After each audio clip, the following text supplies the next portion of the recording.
Absolutely, continuing from where we left off, that word, Dad, hit harder than I ever thought it would. Not because it was true, but because of how naturally he said it. Like he'd rehearsed it in the mirror 1,000 times. Like it was a word he'd waited his whole life to speak.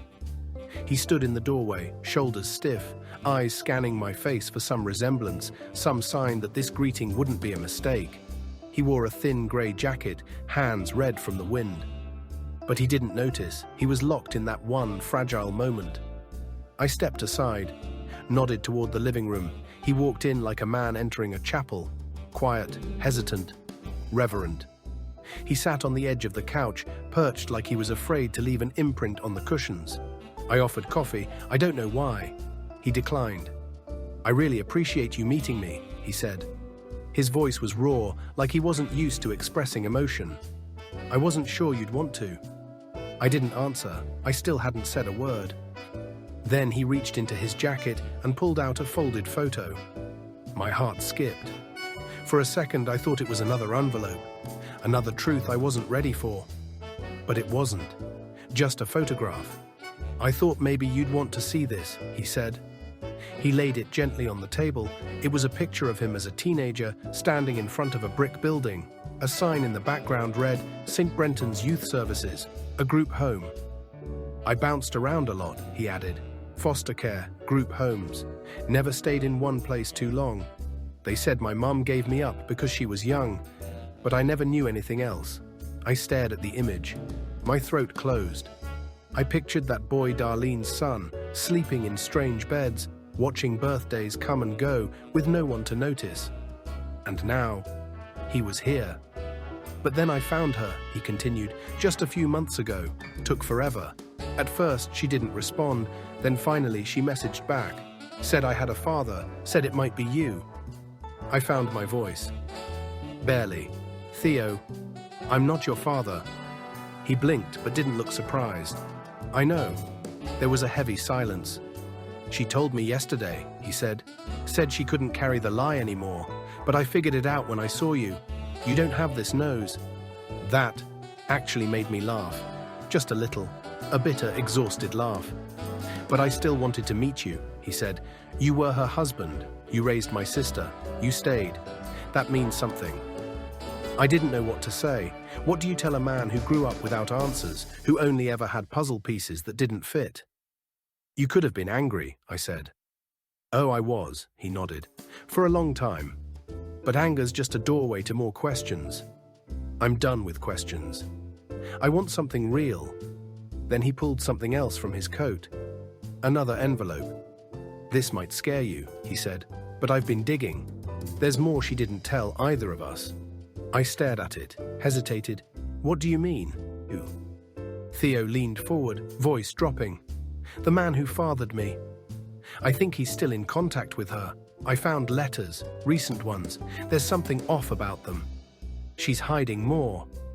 A chill crept up my spine.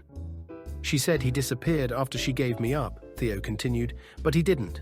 He's been nearby, watching." My blood ran cold.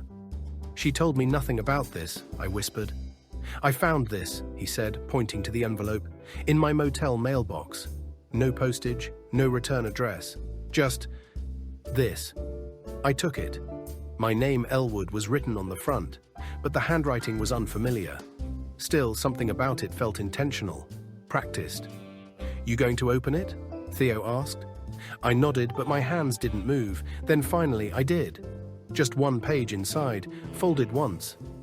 "If you're reading this, it means she told you something. But not everything. No signature, no greeting. Just that. I never meant to disrupt your life, Elwood, but she made a choice, and so did I. You built something with her. I respected that from a distance, but some of what she buried belongs to me, and to him." I looked up. Theo was watching me, his eyes locked onto my face. We crossed paths again 15 years ago. Accident or fate, I don't know. A bookstore, same book. I said her name. She froze, and just like that, the past returned. We wrote, no meetings, just letters. I honored her boundaries, but I couldn't stay away. I loved her once. I never stopped.